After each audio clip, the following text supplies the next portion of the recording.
So obviously it's a little more difficult to give a shiur in this format than it is face-to-face, on the one hand, for which reason we'll keep it a little bit shorter. On the other hand, to have the opportunity to learn is incredibly important, not only because the power of Torah is what's going to get us through this difficult time and what's going to turn things around to become, please God, a source of brocha. And as the expression goes in Hasidus, that anytime that a person goes backwards or that we have a collapse in society, it is only in order that something greater should emerge on the other end. So Torah will build that. Hashem looked into the Torah, and that's how He made the world. So when Hashem gives us the opportunity and we take it and we learn His Torah, that rebuilds the world. Practically, though, because it's not so easy to have a shiur, it's not face to face, we'll keep it a bit shorter than usual. So we're in the Maimer on page 10. If you do have a copy of the Maimer, we're talking about Midas HaNetzach, how it is that in the time of Golus, and this is so incredibly relevant right now, in the time of Golus, the things that normally operate don't operate. So in the time of the Beis HaMikdash, you had two major factors that made the experience of godliness real and tangible, and as a direct result of that, made the experience of Judaism meaningful and personal. The one was that we went to the Beis HaMikdash and we could actually see godliness and see miracles in front of us. And that speaks to the core of your being, and it lifts you and it inspires you. And the other thing is that we had an understanding, a level of understanding, comprehension about godliness then that is no longer available today. And the example, the metaphor that we use is, we say that during Golus it is as if we are asleep. When somebody is asleep, their eyes don't work and their mind is not rational. And that's what we are. We're in a state of Golus right now. And therefore the Rebbe told us in this Maimer that we can't rely on our deep understanding and we can't rely on meaningful and passionate relationship with Hashem in order to keep our Judaism alive. What we need is Midas HaNetzach. Midas HaNetzach, he describes, is the capacity to push and to persevere and to be willing to sacrifice even when it doesn't make sense, and even when things are not easy, and even when we don't understand and we certainly don't see godliness. So if there was ever a mimer that we should be learning at this time, where many of us are on lockdown and people are in isolation and there's social distancing and the world seems to be collapsing and crumbling in front of our eyes, this is exactly the mimer. Nitzachon. We will persevere and we will overcome. Nitzachon means to be victorious, and that's what's going to get us through. So we're on Ois Gimel, the second paragraph on page 10, the third segment of the Maimer. And he says as follows: V'hinei hatam al zeh shahelen v'hesed hagolus. He explains the reason why it is that the darkness and concealment of Golus, in brackets, koilel gam hahelen v'hahester dedora deikvese de meshicha, close brackets, including the unusual darkness and concealment of the time just prior to Mashiach's coming. It's all very nice when we read it in the books, and they told us that before Mashiach comes there's going to be a doubled darkness. The Rebbe uses that expression plenty times. A doubled and redoubled darkness. That's exactly the world that we're living in right now. So he says, how come it is that you have so much darkness in the world, so much concealment of Hashem, so much blockage to our connections? So how can you tell me that this Midas HaNetzach is actually going to work? Maybe in the same way as we fail in terms of being able to understand, and the same way as we fail in terms of being able to have deep and meaningful love of Hashem, or to be in awe of Hashem, maybe to have Netzach, to have the capacity to push and to have Mesiras Nefesh, sacrifice, maybe that should fail as well. And I suppose that you could reframe this question, and you could say, if in previous generations where the people were so great and they were so learned and they were so inspired and they were so connected, and they did not manage to complete the job and to bring Mashiach, so even though that's not directly what we're speaking about in this piece, but it's the same kind of principle, you say, what about us? Do we really think that we have the capacity? Or the tools that we have at our disposal seem to be so primitive compared to the incredible power of those early generations? So if we've lost what they had, is it really realistic to imagine that we have something that they did not have? So that's what he wants to explain. And it's an incredibly beautiful explanation. And this should shift our perspective on life and on our Yiddishkeit forever, actually. So the thing is this. He says there are two kinds of operating systems that we use in our internal spiritual workings. The one is what we call koichos pnimiyim, which literally translates as the powers that are internal to the structure of our being. And the other is what is called koichos makifim, which is the powers that we have that are a little bit more abstract and overarching. So just to give an example, if we to talk about intellect, that is a koyach pnimi. It's an integral part of the structure of what makes us who we are, what makes our spiritual being.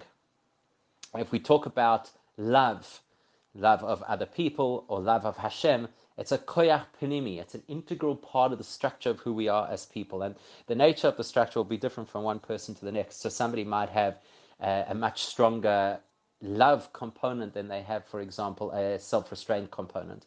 But it's still part of the structure, and every one of these things will be there, without which you don't have the structure of your spiritual being. Then you have what is called koichos makifim. Koichos makifim are not part of the structure, but rather they influence the structure. So faith. If you have faith in Hashem, that's not part of the structure of who you are. In other words, your intellect is part of the structure. It affects you every single day. You use your intellect every single day of your life consistently through the day to a greater or a lesser extent. Love as a part of your structure is something that you use consistently. It's part of who you are. Faith, on the other hand, is not part of who you are. It acts on who you are. So it might be buried deep in your subconscious. You might not think about it most of the time. And then suddenly there's a situation and you have to call on faith and you didn't even know that you had it. But boom, there it is. It's available and suddenly you can connect and you feel secure and you feel uplifted and you feel that you have exactly what you need at this particular time. So for that reason, we call faith part of the koyachos makifim, part of the more abstract, overarching part of the system. He's going to tell us, and the Maimon, the Rebbe is going to explain to us that you have koyachos pnimim, which is usually what we lean on in order to have a relationship with Hashem. However, in order to connect to Hashem properly, we actually need something that is not koichos pnimim. I'm saying to connect in this time, in this particular set of circumstances. We need something that is not only koichos pnimim, we actually need something which is deeper than that, which is called etzem hanefesh. That's what we're going to discover today. Not only koichos pnimim, not only koichos makifim, but something else which is called etzem hanefesh, which we'll explain in a moment. So let's read again the sentence. We're going to go back to the beginning of the sentence just to give flow. I'm going to skip the brackets. The reason why it is that the concealment and the blockage that we experience, the spiritual blockage that we experience during Golus, only impacts, only precludes, only hides what's called kroiches hapnimim of our soul. In other words, it only messes with our intellectual ability, so we can't appreciate intellectually the depth of godliness. We only have a limited appreciation. It only affects our ability to see godliness, so we're kind of blinded to godliness at this time. And therefore, as a result, it affects our love and awe of Hashem, so we don't feel the passionate love of Hashem that you might have felt back in the time of the Beis Hamikdash, and we don't feel the same kind of awe, standing in awe of Hashem as they would have done had they seen Hashem. So how come that is affected by Golus? That Golus can blind us and can mess with our minds on the one hand, veloy amidas hanetzach, and yet on the other hand, all of that darkness and all of that obstruction and all of that obscuring does not interfere with our ability to have netzach, to be able to persevere, to dig our heels in and say, we're not going to compromise on our Judaism, and we are going to push to do another thing, even though it's difficult, and even though there's distraction, and it's no longer popular, and you might be called some kind of a radical for doing these things, or whatever the particular issues are that play with our ability to commit. So how come it is that Golus is strong enough to interfere with me thinking clearly and understanding godliness, but it's not strong enough to stop me pushing myself to actually do what needs to be done? How come is that? Says the Rebbe, Mevoer b'hamaimer. So the previous Rebbe gives the insight into that in his Maimer that this one is based on, where he explains this concept of Mashiach and the two roles that Mashiach has as a teacher and as a king, and how we want to be able to prepare ourselves accordingly, which is through learning to relate to the teacher and through absolute dedication to relate to the king. And that's what we're talking about, absolute dedication. So he explains something phenomenal there.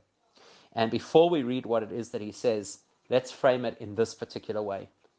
One of the greatest obstacles to people growing in today's world is comparisons and expectations.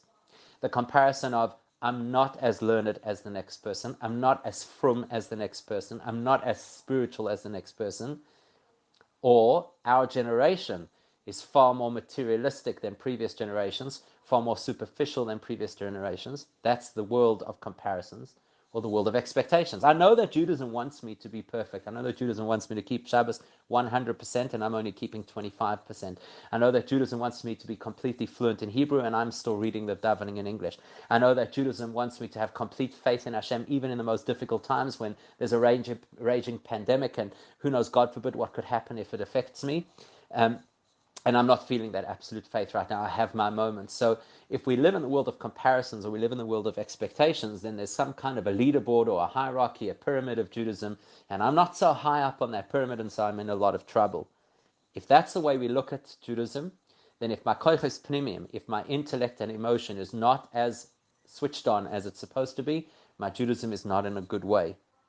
Here is this phenomenal insight that totally sets apart the nature of us living in this current time from any of the fantasies that we have in our head, either of what could have been, should have been, what is expected, and the natural defeatist attitude that develops out of that, where we say, well, I'm not as good as that. We've got to shift that right now. How are we going to shift that? So he says, Shezehu, the reason is, Lefisha shoresh hanetzach hu be'etzem hanefesh. Because the root of the ability to persevere, the root of the ability to stand up in the face of all kinds of distraction or obstacles and still do what is right, the root of that is from the very essence of our souls. Now, this is an incredible mind shift. Before he goes into the explanation of telling us exactly what it is and how we know, and because everything that exists in the physical world or in the human experience is just a reflection of how it is in the godly and the divine world, before we do any of that, the first thing we have to know is how significantly this shifts our understanding of ourselves and of our position. If a person is brilliant in intellect and they have an incredibly profound understanding of Torah, that tells us that koyach pnimi, that particular part of their structure, is incredibly healthy, the intellectual part of their structure. And therefore, that person is able to grow as far as their intellectual capacity can take them. Likewise, if somebody has a very deep, profound love of Hashem, it's amazing. It's very impressive to us, and we wish that we had it. Reality is that can take them as far as their personal experience of love of Hashem can take them, and no further. But the minute you start to talk about the essence of the soul is not a composite of a whole lot of pieces. It's not the sum of the parts.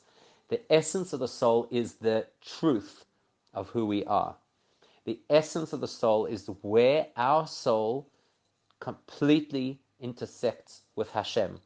The essence of our soul is the statement of absolute truth that we and Hashem are inseparable.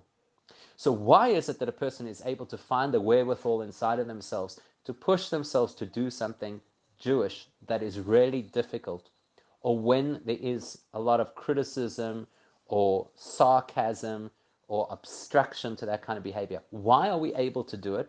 Not because we're smart, not because we're deeply in love with Hashem, but because we've actually confronted or been forced to confront a part of ourselves that says, I am one with Hashem.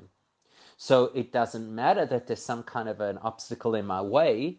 Nothing can stop me from pushing, because you're trying to keep me away from everything that I am. You're trying to keep me away from the essence of my own being. And there's no force in the world powerful enough to convince me not to push to get in touch with my essence. And why this is such a significant shift is because if we take the attitude that Judaism is all about hierarchy and about who's at first prize, who has first prize, then if I'm not as smart as the next person, I'm automatically handicapped.